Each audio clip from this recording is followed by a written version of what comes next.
I call to order the meeting of the Verona Common Council for Tuesday, May 26, 2026 at 7 p.m. We'll begin with the Pledge of Allegiance. I pledge allegiance to the flag of the United States of America and to the republic for which it stands, one nation, under God, indivisible, with liberty and justice for all. Next, we'll have the roll. Alder Helmke. Present. Weiss. Present. Lytle. Here. Tucker Long. Here. Hernandez. Here. Swanson. Here. Hoaxed. Present. Harrison. Here. All present, Mr. Mayor. Excellent. We have a quorum, so we can proceed. We will move to item 4, which is public comment. If any members of the public wish to speak, now would be the time to do so.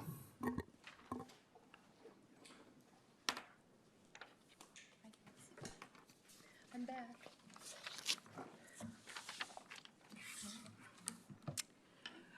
Hi, everyone. I know most of you, some of you are new. Welcome.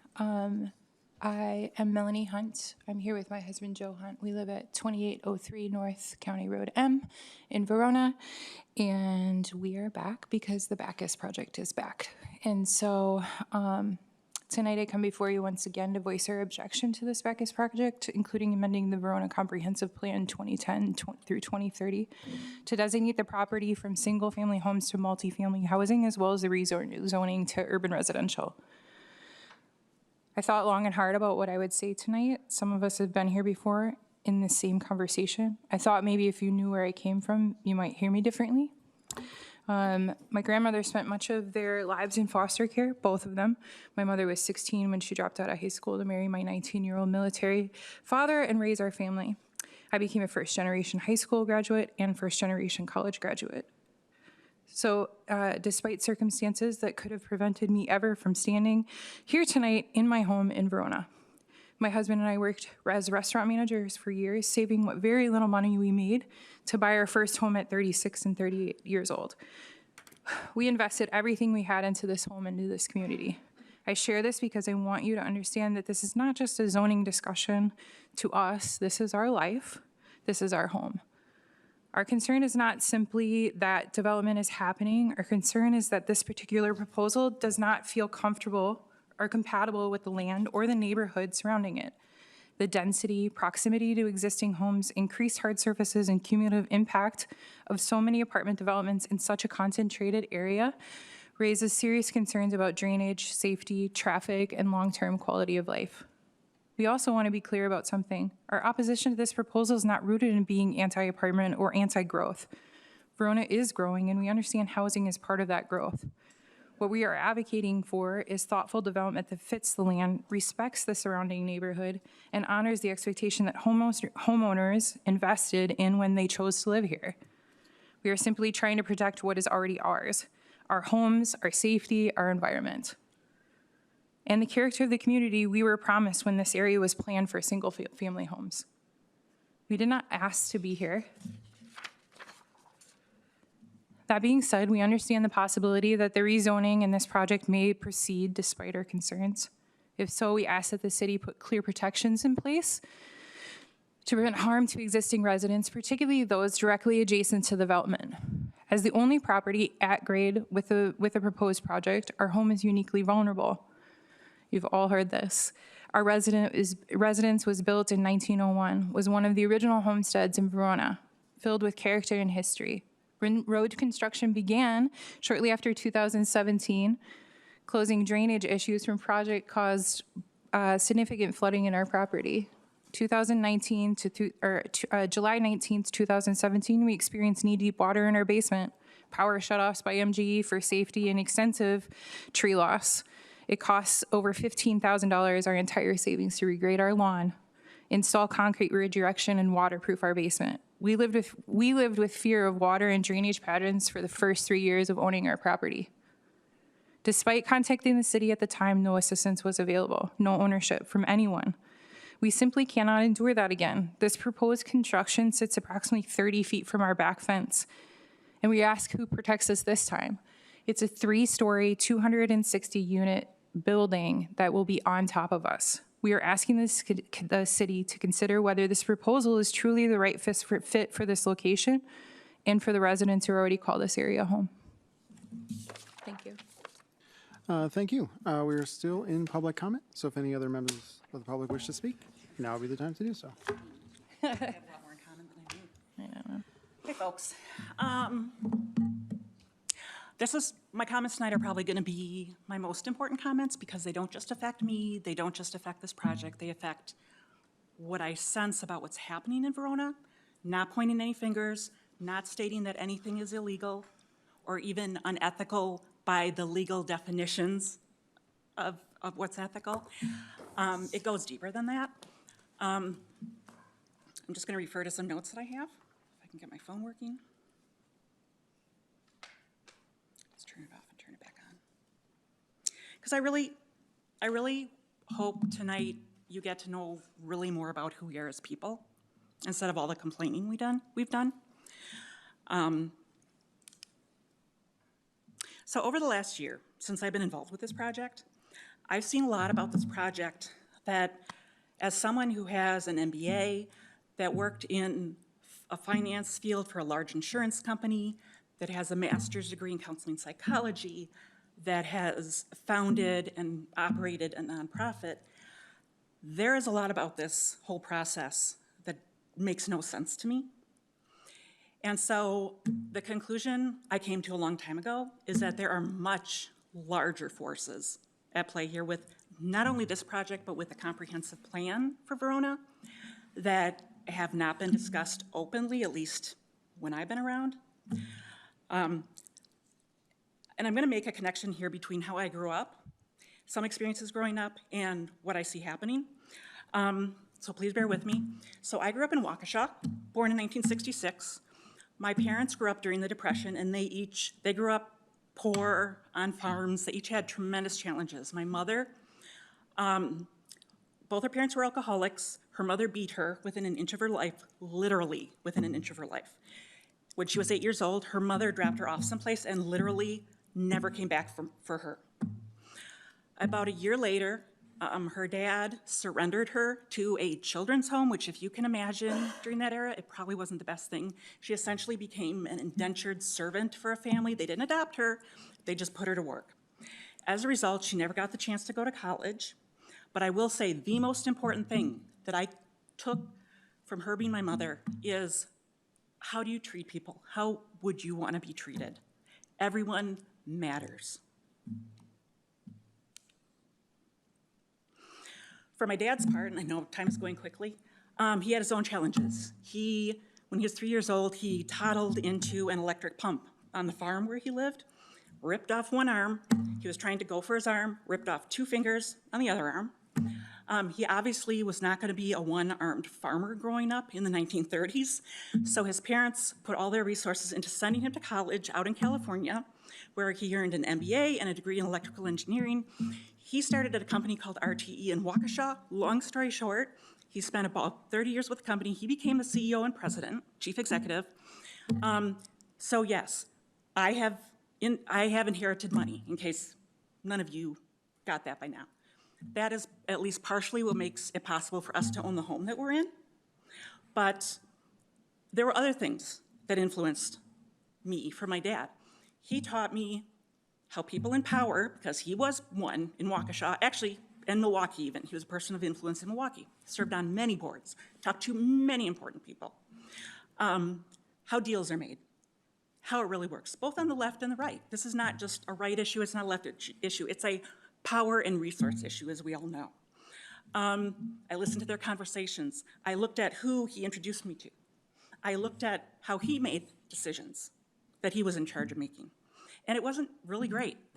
What I see happening in Verona is that my impression, not a fact, my impression is that there's some big money, big influence behind what's happening, because the numbers just don't add up for me in terms of, oh, the public wants all this big housing. I mean, people just care about their own lives. They don't really care that much about anybody else's. I have more concern about these neighbors of mine because they don't have the resources that my family does to just move on or take a hit on the sale of our house. I am hoping that whoever has a conscience and feels like they can really exercise their vote to vote according to your conscience. Don't vote according to what you've been promised or perhaps threatened might happen if you don't vote a certain way. Because I feel like there's a lot riding for Verona on it, and eventually, it may just be a few people that are getting hurt by our project, but eventually, that line will get pushed, and many more other people will end up getting hurt by the decisions that you guys make with your votes. Thank you very much. Thank you. We're still in public comment, so if anyone else wishes to speak, now would be the time to do so.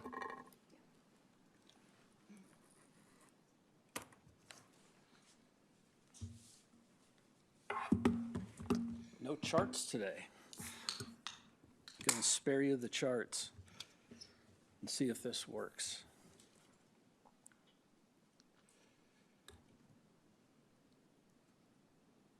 We can see it.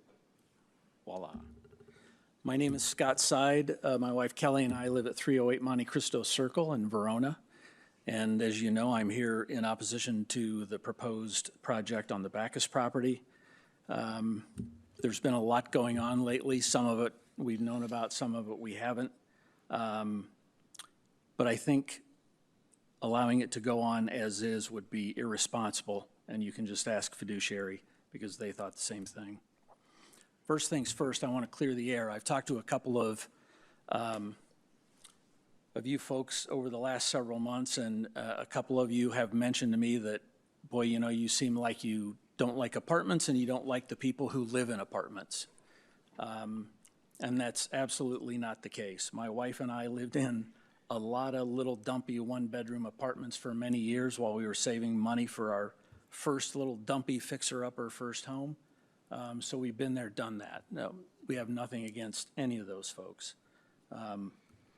What we are against is placing an apartment complex in a space where it doesn't belong. As you know, we met with fiduciary back in December. They were kind enough to send several people to our homes to discuss possible adjustments to the project in hopes that we would support it. We thought it was good for them to walk the properties and see why we were opposed to it. And we thought the meeting went actually pretty well. They seemed very open, very kind, very professional. It was pretty nice. They offered to prepare a redesign and meet with us again in January, but we ended up not hearing from them again.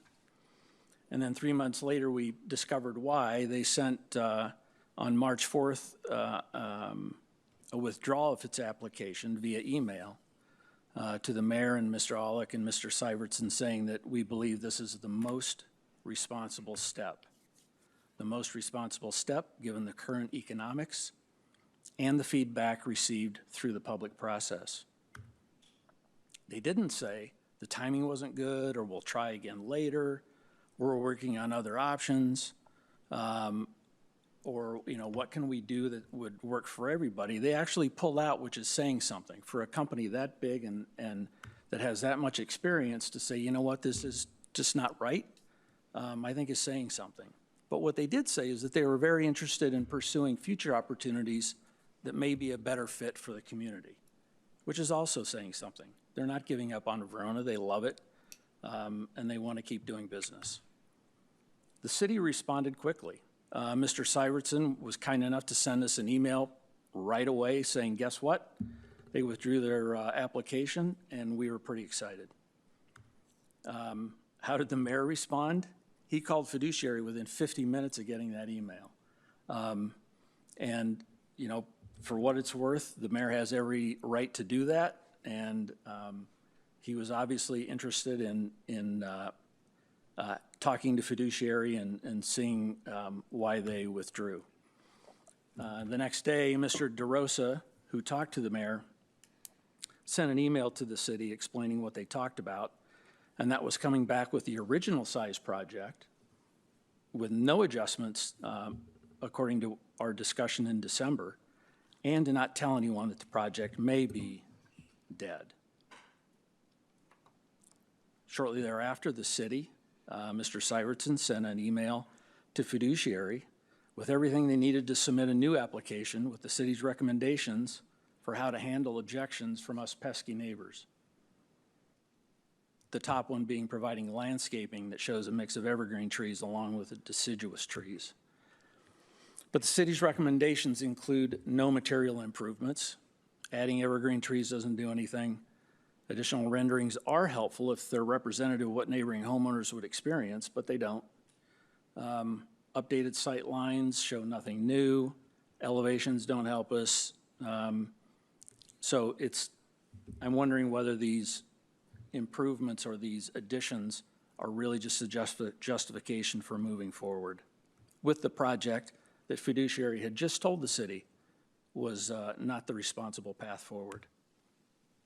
So it begs the question, why bother with neighborhood meetings? During the Plan Commission meeting when this project was first introduced, and during the Common Council meeting, it was assured that Fiduciary would have a neighborhood meeting. And I'm curious now whether the city was really sincere or whether it was just checking a box, because Fiduciary was just told, pay no attention to what the neighbors said, go ahead and submit that original design again. The obvious implication is that the city has no interest in how we feel about it. Sorry, you're at the 5-minute mark or a little bit Okay. over? Just a couple more.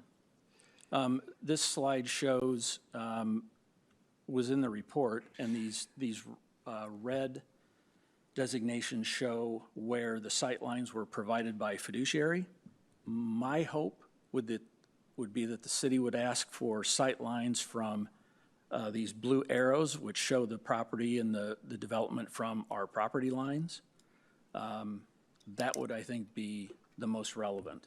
And finally, our request. Please pump the brakes on this project. If the Common Council wants to move forward with Fiduciary and put multifamily on that lot, which we still think is the wrong thing to do, at least allow us to work together to explore alternative designs that address neighborhood expectations and concerns, and design some modification and earmark some funds for neighboring homeowners to plant trees that would be a good start. There's no compelling reason to rush approval of this project as is, considering the impact it will have on neighbors.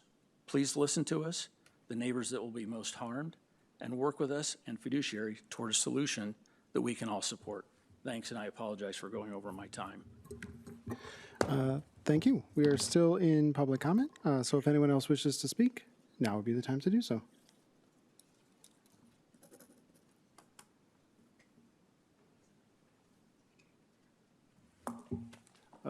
Seeing no one else approaching the microphone, we will move on to item 5, which is approve the minutes from the May 11th, 2026 Common Council meeting. Questions, comments, corrections, or motions to approve?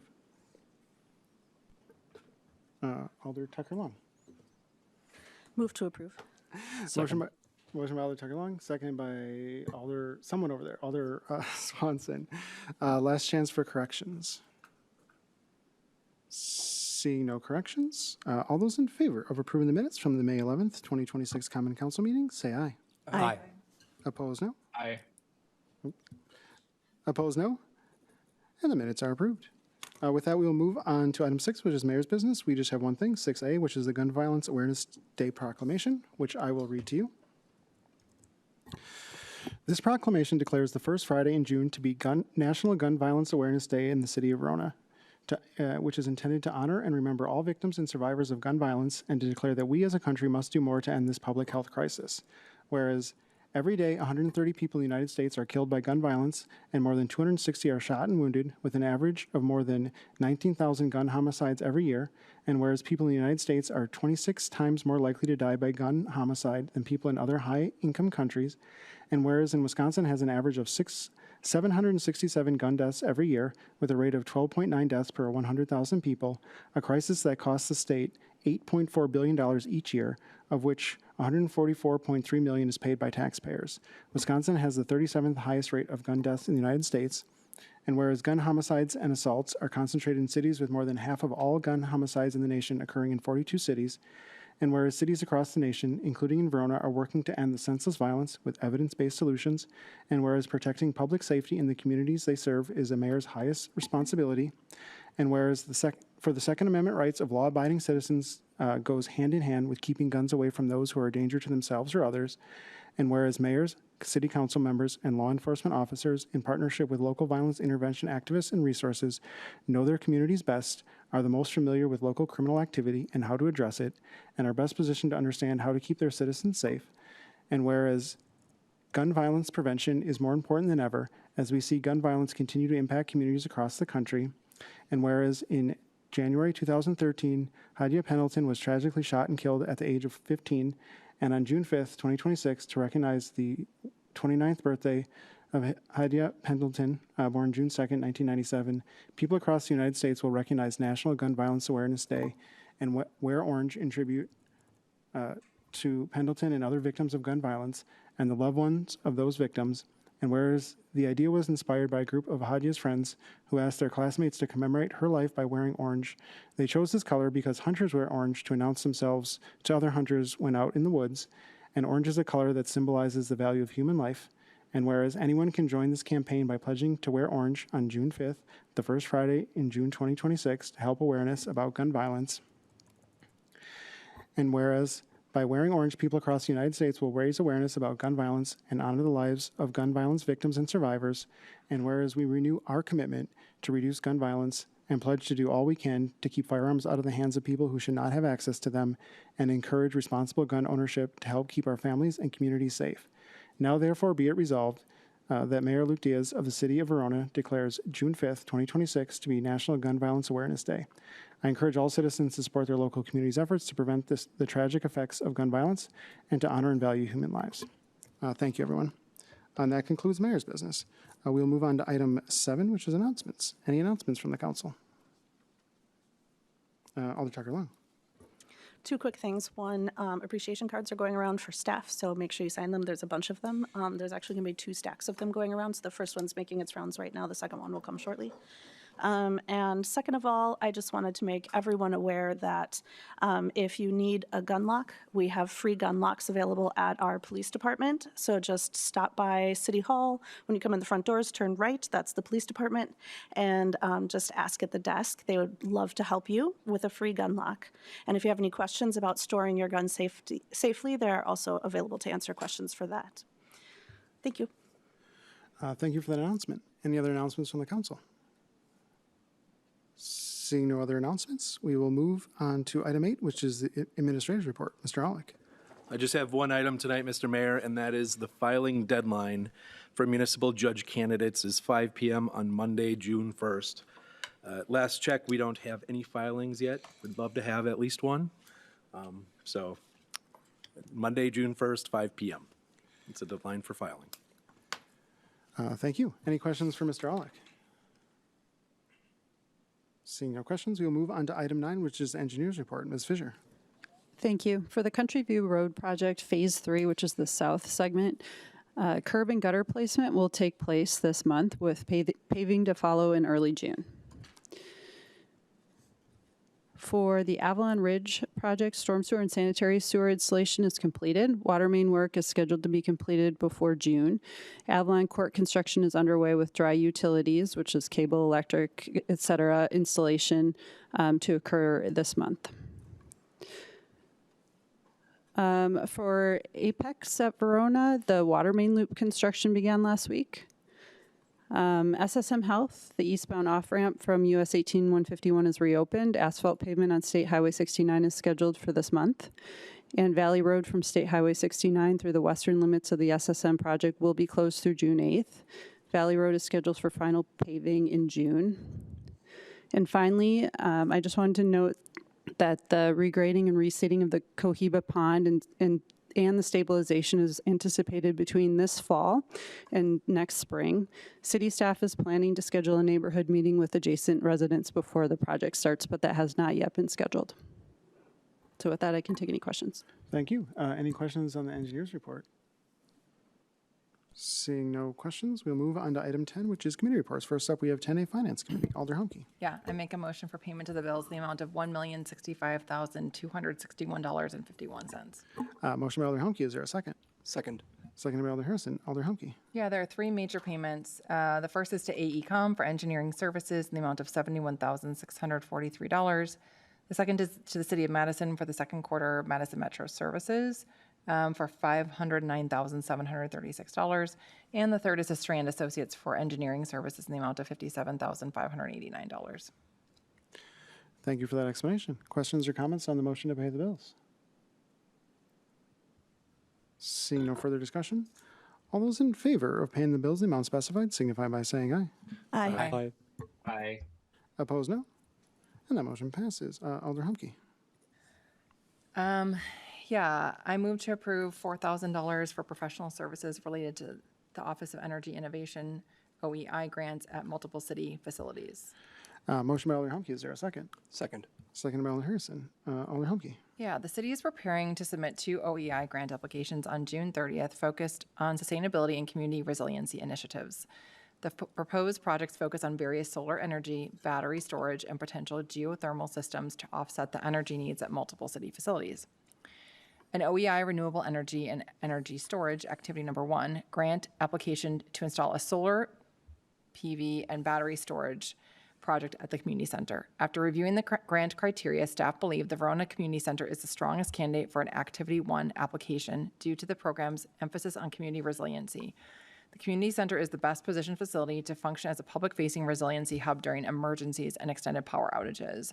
The potential resiliency benefits include heating and cooling access during extreme weather events, charging stations for devices and medical equipment, community gathering space during prolonged outages, enhanced public safety and continuity of services. The consultant services include grant development and technical support for community center, solar PV, and battery storage project, including application preparation, data analysis, and evaluation of project options and funding scenarios. Services also include development of narrative and supporting materials addressing sustainability, energy resilience, and anticipated energy and community benefit. An OEI comprehensive energy planning and feasibility study activity number 3, grant application evaluating solar, geothermal, battery, microgrid, and resiliency opportunities at multiple city facilities. The second OEI grant will fund a study to evaluate solar, geothermal, battery, microgrid, and resiliency opportunities at City Hall, the Fire Department, Senior Center, Community Center, and Public Works facility. The consultant services include grant development and coordination services for a feasibility study examining solar, geothermal, battery storage, and potential microgrid systems across city facilities, include development of technical narratives, implementation strategies, and resiliency plans.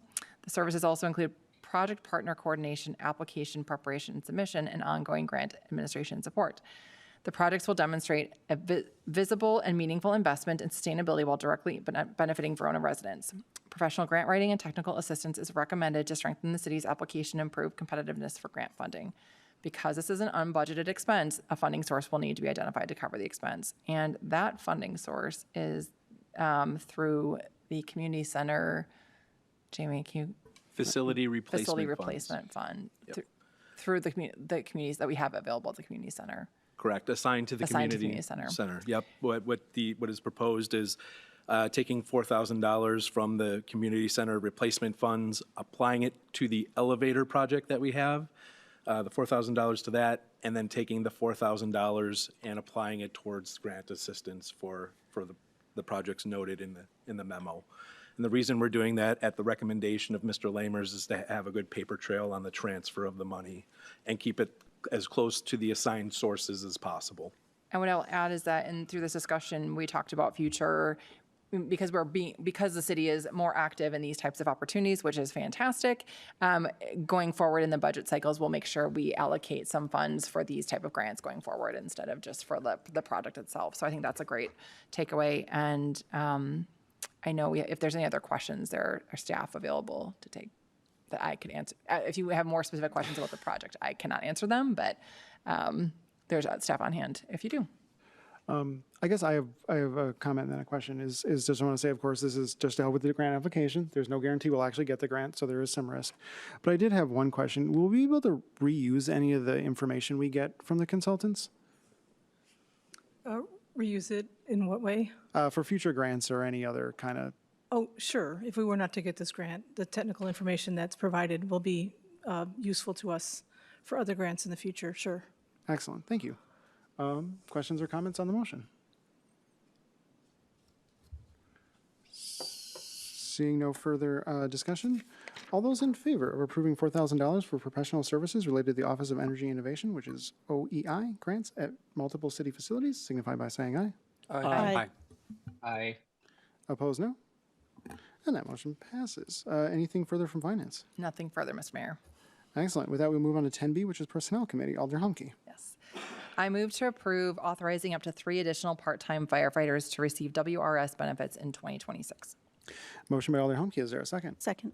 Second by Alder Tucker Long. Alder Humke. At present staffing levels, the Verona Fire Department is experiencing challenges with shift coverage, resulting in increased overtime costs for full-time staff. Continued staffing shortages and increased overtime demands may begin to negatively affect employee morale and time off availability for full-time personnel.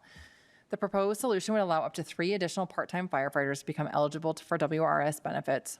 WRS eligibility is triggered when an employee exceeds 1,200 hours worked on a rolling annual basis. A survey of neighboring communities by Interim Chief Becky McCrite found that most fire departments are allowing part-time staff to receive WRS benefits. The estimated cost of the proposal is approximately $120,000 and would be funded through existing vacancies in the fire chief and battalion chief positions. Long-term fire department staffing levels and operational needs are expected to be further discussed as part of the 2027 budget process. An additional benefit of the proposal would be increased leadership development opportunities for part-time staff, helping to strengthen the pipeline of future leaders within the fires, and helping to strengthen the pipeline of future leaders within the fire service. The Personnel Committee unanimously recommended approval of authorizing up to 3 part-time firefighter positions to receive WRS benefits in 2026. And I think I'd like to clarify kind of what this means for folks. So when we budget, WRS benefits are like the pension benefits that employees get. And so if you currently are a part-time firefighter, you are not eligible for that. So that would, if we added that benefit, that's a cost directly to the city to provide that.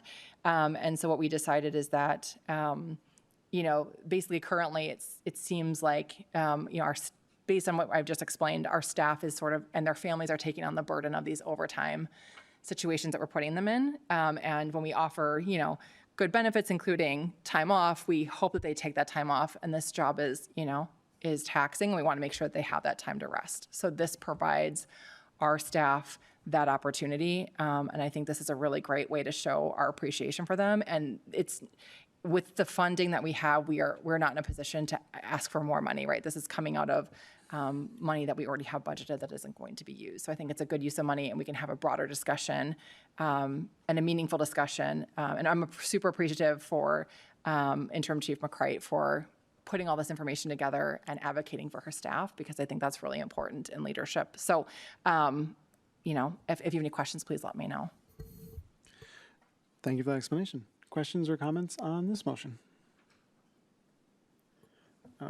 Alder Hoax. Thanks. Also, I think it's probably worth saying too that there's a few other options presented, right, that were much more costly and essentially would tax just a small group of individuals a lot more. So we just felt that not only financially it was wise to do that, but it was also allowing those individuals who actually want to work more. So I think that was a good option we chose. So I'm in favor. Thank you. Other questions or comments? Alder Weiss. So this is, it's $120,000 projected expense this year, and then next year it'll roll into the annual budget. Is that, am I understanding that correctly? Well, not automatically, so it's not guaranteed. But these 3 folks will have to then stay in the WRS. We know that for sure. So that's why we limited it, and we're intentional in saying only up to 3 people can go into WRS, because once they're in. We can't back them back out. So, but what the chief, I want to say this, when Jamie, you can clarify if I'm wrong, but basically there's like a pool of money for overtime, and this is actually less than that pool of money. Would be like, it's actually better financially for us to make this decision than to have. Correct, yes. And again, as part of that longer-term conversation that we're going to have with fire staffing, FTEs might be on the table, and we may, not use the part-timers as much, in that particular case. If we add FTEs, right, you may see a reduction in part-time staff stepping up. So again, that's part of a broader conversation, but this is to bridge us through this year. But you don't feel like we're setting ourselves up for creating a future problem at all? This is aligned with changes we're going to have to make next year anyway? We haven't added a FTE to the fire department since you've been here? I don't know when. Yeah, so I don't think it's setting us up for, I think if anything, it's like helping us rethink about how our strategy. And I don't think, it's not going to set us up for financial some financial, implications, if I'm, You're correct. Yeah. Yep. We'll account for staff in other ways as part of this discussion. Thank you. Alder Tucker Long. Just to add on to that, I actually asked that exact specific question to Chief McWright. And this plan in the long run will be treating our employees better and will also cost less than what we're paying now. So we should have no problems in the future. Other questions or comments? Seeing no further discussion, all those in favor of allowing up to 3 additional part-time firefighters to receive Wisconsin Retirement System benefits in 2026 signify by saying aye. Aye. Aye. Aye. Opposed, no. And that motion passes. Anything further from personnel? nothing further, Mr. Mayor. All right, we'll move on to 10C, which is Public Works, Sewer, and Water Committee. Alder Tucker Long. Thank you. Public Works was unable to meet today, so this will be deferred to the next meeting. Thanks. Okay. With that, we'll move on to item 11, which is new business. First up, we have 11A, which is a discussion and possible action regarding the potential expansion of Arrowhead Pharmaceuticals and Tax Incremental District Number 8. Mr. Aulick. Thank you, Mr. Mayor. Mayor Diaz and city staff recently met with leadership from Arrowhead Pharmaceuticals and representatives from Livesey Company, both of whom are in attendance tonight, regarding a potential expansion project within the Verona Technology Park. Arrowhead Pharmaceuticals has outgrown its location in the University Research Park and is currently evaluating 2 potential expansion locations, including its existing Verona location in the Verona Technology Park. Discussion focused primarily on the location of a potential future roadway and the possibility of tax increment financing assistance related to the project. At the conclusion of the discussion, it was determined that the next appropriate step would be to obtain feedback from the Common Council regarding its level of support for the proposed expansion and the potential use of TIF assistance. Thank you. If I could just add on to this, I mean, we should really treat this as initial review, which is kind of your opportunity to give feedback on the potential project. And also, if you're just looking at this and you're like, no way, no how, I would support TIF or anything else, like now's the time to say so. Of course, just because you say I'm open to the project, it doesn't obligate you to support the final deal once if and when it comes before the council. But with that, I would encourage everyone to give their feedback. Someone must have something to say. Alder Weiss. I'm broadly in favor of it. It seems like this is the kind of thing that TIF is optimally used for. I think that, expanding facilities to bring, high-paying jobs into the community is a good thing. And obviously, time will tell with the exact proposal as it moves forward, but I'd be, inclined to look on it favorably. Alder Swanson. Thank you. I'd like to sort of echo the sentiment of Alder Weiss, though I was wondering, could one of a representative of Arrowhead speak to sort of the number of jobs that we'd be looking at coming in, and perhaps the profile of what those jobs would maybe be comprised of? Do we have that information yet, or is it too early in the process? If someone wants to take a crack at that, and if the answer is you don't know, that's fair too. And if you could introduce yourself too. Good evening. So my name is Dave Bormet. I'm a vice president with Arrowhead, located here at the Verona site. And so, as you mentioned, we are evaluating different options. We have 4 locations, 2 in California, 2 in Wisconsin. One of those California sites in San Diego is an R&D facility. And so what we're looking at doing is building a new R&D site adjacent to our current building in the Verona Technology Park to alleviate all the growth issues we're having basically at capacity of our Madison site.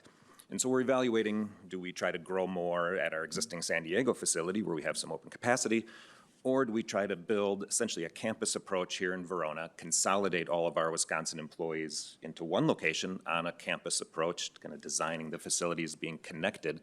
And so it will be an R&D facility. This is a lot of science and engineering positions. We would be moving people from our Madison location, but we're expecting to at least double the size of the facility. And so we're expecting then headcount would probably at least double as well. So this is a lot of advanced degree chemists, scientists, biologists in those positions supporting some of our drug discovery and drug development efforts. And so right now we have approximately 200 employees at our Madison location. which is reaching capacity, as I mentioned, and we would expect to be able to double that with the growth here in Verona. Thank you. That answers my question. Other feedback from the council? Alder Hernandez. May I ask, are your employees remote, hybrid, or on-site all 5 days of the week? Yeah, so Arrowhead's policy is we are on site. We actually don't have that many remote employees. In some cases, it makes sense. Of course, so our first drug was approved last November by the FDA. And so we now have a sales force, and those individuals work remote. But from a development standpoint, a manufacturing standpoint, you have to be in the labs, you have to be at the site. And so the vast majority of our employees are all in the facility 5 days a week. Thank you. Alder Humke. Yeah, I mean, I saw this project and it looks really exciting. I like the idea of us having a campus here in Verona. I think that sounds really cool. And I thought the design build out was cool, and I have no objections to the TIF side of it either. So I'm generally in favor of it. Other feedback from the council? Alder Tucker Long. I'm generally in favor of this as well. The current Arrowhead facility is very nice, and they seem to be good neighbors. I haven't heard any complaints, and they're close to my district. So, yeah, I'm always in favor of more fun jobs. Other feedback from the council? Alder Harrison. I don't have anything really new to say. Just want to also voice my support. Other feedback from the council? Just in case anyone's thinking of something, I'll just say that in general, I'm open to it. I think as Alder Tucker Long said, Arrowhead Tech's been a good resident of Verona, and I think I would welcome the jobs. And it's in a business park. I mean, that's where the businesses are supposed to go. So I'm really happy to see it kind of filling up with more businesses if that's the way it goes. Unless anyone has any last minute thoughts, I guess Mr. Olick, is there anything we missed or? No, I have excellent guidance going forward, so I appreciate that.